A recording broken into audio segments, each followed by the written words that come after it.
အားလုံးပဲမင်္ဂလာပါရှင်ပန်တိုရာရဲ့ Yoga YouTube Channel လေးကနေကြိုဆိုလိုက်ပါတယ်ဒီနေ့မှာတော့ကျွန်မကဂုတ်ကြီးပေါင်းဆက်ကြီးပေါင်းရှိတဲ့သူတွေအတွက်လေ့ကျင့်လို့ရတဲ့ Yoga ကျင့်စဉ်လေးတွေကိုဝေမျှသွားမှာပဲဖြစ်ပါတယ်ရှင်ဒီနေ့ခေတ်မှာကျမတို့ရဲ့မိတ်ဆွေတွေလူမှုပတ်ဝန်းကျင်မှာဆိုလို့ရှိရင်စိတ်ဖိစီးမှုတွေများတယ်ကွန်ပျူတာတွေဖုန်းတွေအသုံးပြုမှုများတယ်ပေါ့နော်အဲ့ဒီခါမှာဆိုကျမတို့ရဲ့ဂုတ်ကြီးပေါင်းဆက်ကြီးပေါင်းတွေက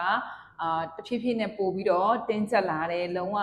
ဒီဥကောင်းတွေအများနဲ့ညောင်းတယ်တခုခုအာယုံဆိုင်လိုက်တယ်ဆိုအရန်မဆိုင်နိုင်တော့ဘူးဒီလိုမျိုးဝေဒနာတွေကျမတို့ပတ်ဝန်းကျင်မှာနှိမ့်စင်နေမျှကြားနေရပါတယ်ဒါကြောင့်မလို့တို့တွေရည်ရွယ်ပြီးတော့ဗီဒီယိုလေးကိုလုပ်လိုက်ရခြင်းဖြစ်ပါတယ်ရှင်ဒါဆိုရင်ကျမတို့ကစိတ်လေးနဲ့ခန္ဓာလေးနဲ့ညင်သွားအောင်လို့ရှုသွင်းရှုထုတ်လေးနဲ့အရင်စမှာဖြစ်ပါတယ်နော်ဒူးပေါ်မှာလက်ကလေးကိုတတောင်တတာလေးတင်ထားလိုက်မယ်မျက်လုံးလေးတာယာလေးမှိတ်ထားလိုက်မယ်ပခုံးလေးတွေလျှော့ထားပြီးခါးကြောလေးဆန့်ထားမယ်ရှုသွင်းမယ်ရှုထုတ်မယ်ရှုထုတ်ရှုသွင်းမယ်ရှုထုတ်မယ်ဒီတိုင်းလေးကို2မိနစ်လောက်နေမှာဖြစ်ပါတယ်ရှုသွင်းတဲ့အခါမှာမိနှောင်ယုကနေငယ်တဲ့အထိကြောယုံမကြီးတစ်လျှောက်လုံးကိုဆွဲဆန့်ပေးမယ်ရှုထုတ်လိုက်တဲ့အချိန်မှာစိတ်ထဲမှာတင်းကျပ်ထားတဲ့အရာလေးတွေကိုလျှော့လိုက်ပါအဲ့တိုင်းလေးဆက်သွားပေးပါအောင်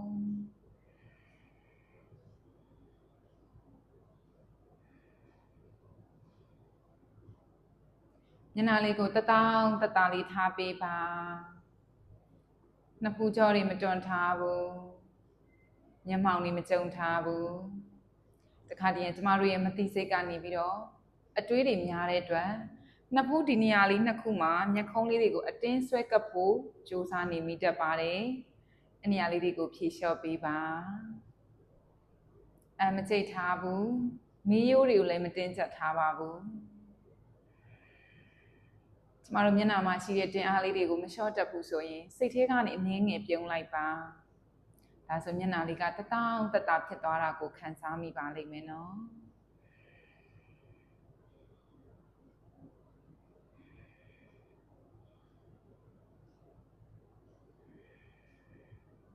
ခါယူလေးကိုဆန်းဆန်းလေးနေပေးမယ်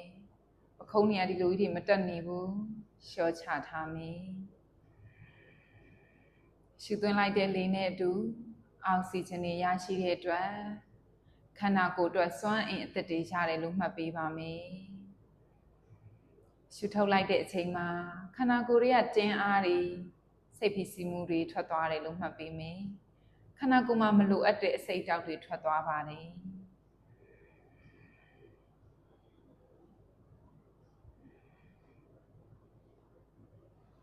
ဖြာပေါ်မှာတတောင်တတာလေးထိုင်နေပေးမယ်ဒူးပေါ်မှာလက်လေးကလည်းတတောင်တတာလေးတင်ထားတယ်ရှုသွင်းရှုထုတ်လေးမှာအာယုံစိုက်ရအောင်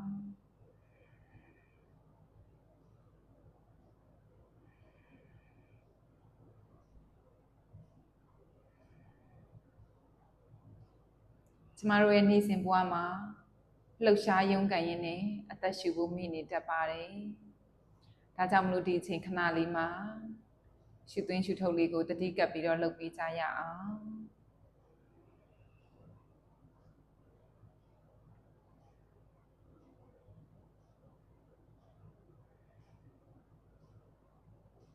။စိတ်နဲ့ခန္ဓာလေးနဲ့ငြိမ်သွားပြီဆိုရင်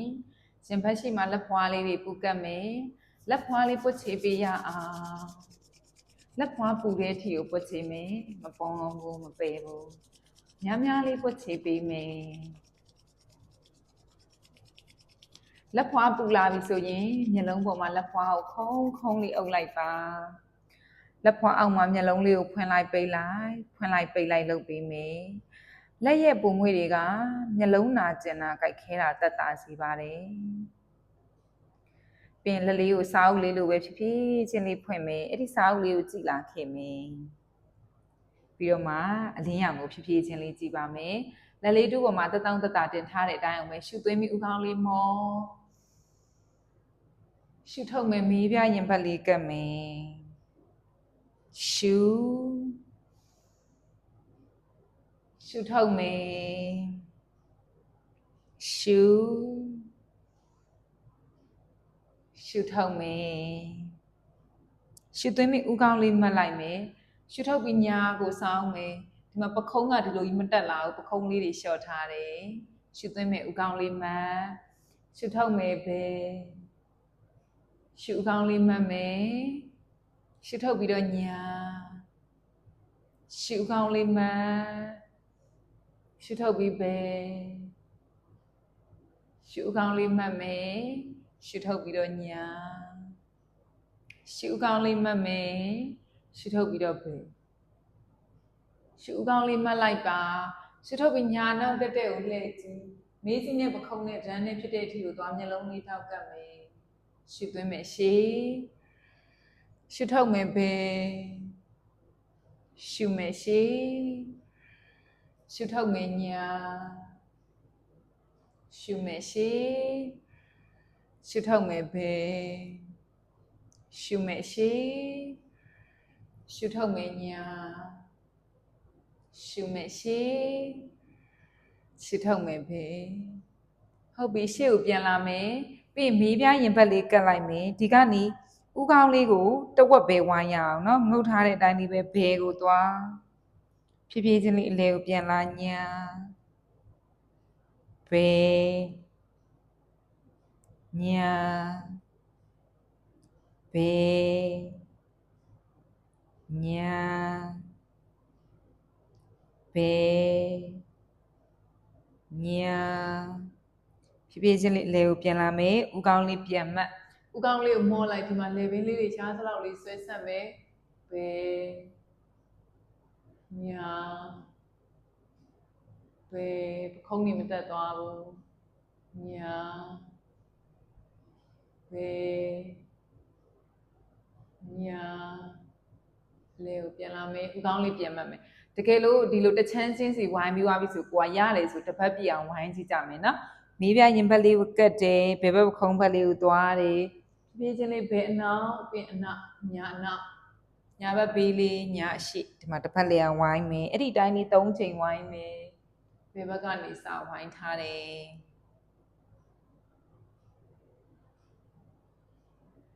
၃ချိန်ပြည့်ရင်ဖြောင်းပြန်လေးပြန်ဝိုင်းမယ်ညာဘက်ပခုံးဘက်လေးကိုအရင်သွားပြင်ညာအနောက်ဘယ်နောက်ဘယ်ရှိဟုတ်ပြီအဲ့ဒီတိုင်းလေးဆက်သွားမယ်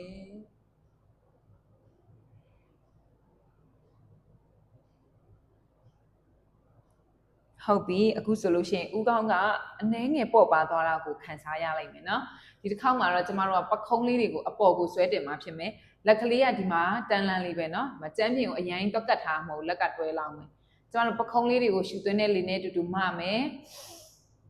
ထုတ်မယ်ဒါမျိုးလေး10ချိန်သွားရအောင်နော်ထောင်းရှူထောင်းရှူထောင်းရှူထောင်းရှူထောင်းရှူထောင်းရှူထောင်းရှူထောင်းရှူထောင်းရှူထောင်းရှူထောင်းနောက်ဆုံးတစ်ချိန်အပေါ်မှာတက်ကနေ9အထိထိန်းထားမှာဖြစ်ပါတယ်เนาะရှူမထိန်းတာနရွက်နဲ့ပခုံးထိပ်လေးနဲ့ထိဖို့ကြိုးစားမယ်5 4 3 2 1ရှော့ချလိုက်မယ်ရှုသွင်းမယ်ရှုထုတ်မယ်ရှုသွင်းမှာရှုထုတ်ပါဟုတ်ပြီညာလက်လေးရှေ့ကိုဆက်မယ်ဒီမှာဘယ်လက်လေးကတထောင်လေးကွေးပြီးတော့ညာလက်ကိုဘယ်ဘက်ချမ်းကိုဆွဲမမေးစိလေးကပခုံးနာကိုသွားမျက်နှာလေးညာဘက်ချမ်းကိုသွားတယ်5 4 3 2 1ဥကောင်းလေးရှော့လက်ကလေးရှော့မယ်ဘယ်လက်လေးရှေ့ကိုဆက်မယ်ညာလက်တထောင်လေးကွေးလိုက်ပြီးတော့ညာဘက်ချမ်းကိုလက်လေးယူမျက်နှာလေးကဘယ်ဘက်ချမ်းကိုလှည့်5 4 3 2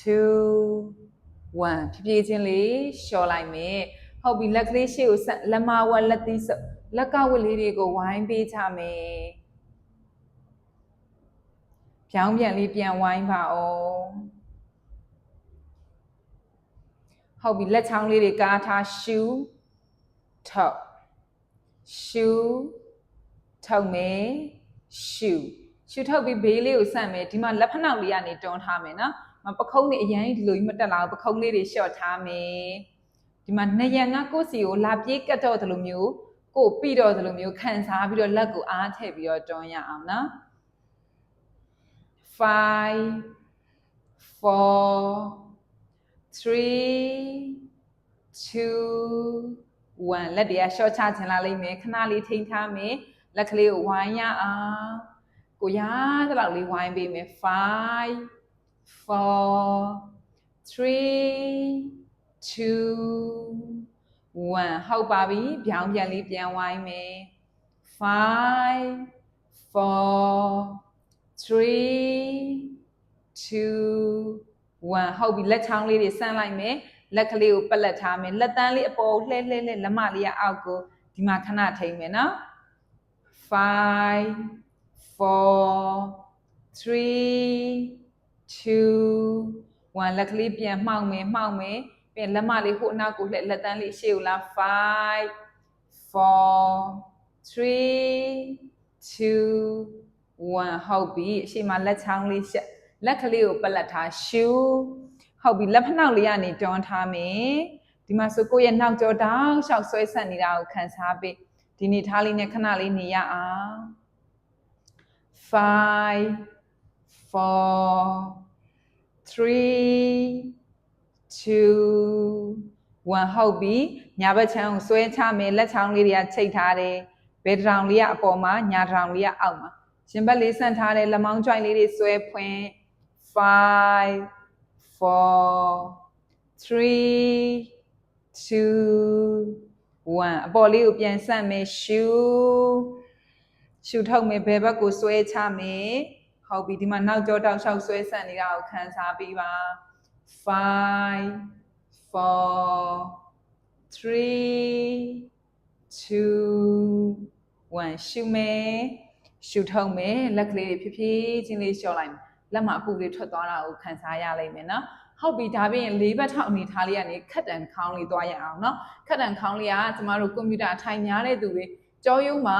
အများနဲ့ခုံးမိနေရတဲ့သူတွေအတွက်အရန်ကိုကောင်းတဲ့လေ့ကျင့်ခန်းတစ်ခုဖြစ်ပါတယ်နော်ဟုတ်ပြီဒီမှာ၄ဘက်ထောက်အနေထားလေးနေလိုက်တယ်ဒီမှာလက်ချောင်းလက်ကလေးကပခုံးရင်အောက်တက်တယ်တင်မအောက်တက်တယ်မှာဒူးလေးဒူးနှစ်ဖက်ကတင်မရဲ့အကျယ်တိုင်းထားမယ်လက်လေးနှစ်ဖက်ကပခုံးရဲ့အကျယ်တိုင်းပဲလက်ချောင်းလေးတွေကိုကားထားမယ်ရှူဥကောင်းမော်ခါးလေးကော့တယ်ရှူထုတ်မယ်မေးပြရင်ဘက်ကကြောကိုခုံးမယ်1 bite လေးရှက်နိုင်ရင်ရှက်ပေးရှူထုတ်မယ်ရှူထုတ်ရှူထုတ်ရှူထုတ်ရှူထုတ်မယ်ဖြည်းဖြည်းချင်းလေးလျှော်လိုက်မယ်ဟုတ်ပြီဒီဟာပြီးလို့ရှိရင်သရက်တန်နီတယ်လို့ခေါ်တဲ့ဟာလေးကိုသွားကြမယ်နော်ဘဲလက်လေးကနေအရင်စလိုက်မယ်နော်ဟုတ်ပြီဒီမှာဘဲလက်လေးထောက်ထားတယ်ညာလက်လေးပေါ်မြှောင်းလိုက်ပါရှူတယ်အပေါ်လက်ဖြားထိပ်ကိုကြည့်ရှူထုတ်မယ်ဒီမှာဘဲချိုင်းအောက်ထဲကိုလက်ကလေးဝင်ပခုံးလေးချဥကောင်းလေးချတယ်ဒီမှာကြောလေးကိုဆွဲလဲတယ်မျက်နှာလေးကမျက်နှာချက်ကိုရှိတယ်ကြည့်တယ်ဟုတ်ပြီမျက်နှာရှိကလက်ကလေးကကြောပေါ်မှာလက်ဖွားလေးဖြန့်ပြီးတင်မယ်နိုင်နေဆိုတဖြည်းဖြည်းချင်းဟိုဘက်ပေါင်အတွင်းထဲကိုသွားကင်မယ်မျက်နှာလေးကမျက်နှာချက်ကိုကြည့်5 4 3 2 1ဟုတ်ပြီအနောက်ကလက်လေးမျက်နှာရှိမှအရင်ပြန်ထောက်မယ်အဲ့ဒီလက်ထောက်အားကိုအသုံးပြုပြီးဖြည်းဖြည်းချင်းလေးထလာပါမယ်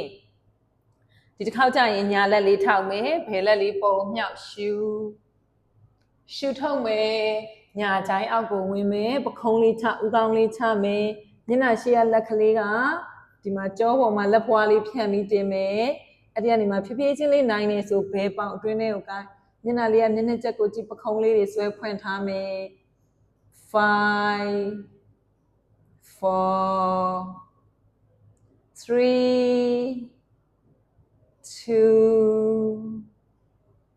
1ဟုတ်ပြီအနောက်ကလက်လေးမျက်နှာရှေ့နားလေးမှာပြန်ချမယ်အဲ့ဒီလက်ထောက်အားကိုအသုံးပြုပြီးဖြည်းဖြည်းချင်းလေးထားလာမယ်ဟုတ်ပြီဟိုအနောက်မှာထိုင်လိုက်မယ် child pose လေးနဲ့ခဏလေးနေရအောင်နော် child pose မှာဆိုကိုယ့်ရဲ့ကြောရိုးကိုလည်းဒီမှာလုံးဝပြန်နာပေးလိုက်တာဖြစ်တယ်တကယ်လို့ကိုကဒီမှာနှစ်ဖူးနဲ့ကျန်းပြင်မကတ်နိုင်ဘူးဆိုနှစ်ဖူးအောက်မှာလက်သီးစုပ်လေးတွေထားလို့ရတယ်နော်အဓိကတော့ကိုယ့်ရဲ့ဥကောင်းလေးကိုလည်းတတောင့်တတလေးနားနေစီချင်တာဖြစ်တယ်နော်ဒီလိုမျိုးဥကောင်းရဲ့တောင့်ထားတာတို့ဂျောဆွဲထားတာတို့မလုပ်ရအောင်နော်အဲ့တော့ဥကောင်းအောက်မှာတစ်ခုခုလေးခံပြီးတော့လေတတောင့်တတလေးနေပေးလို့ရတယ်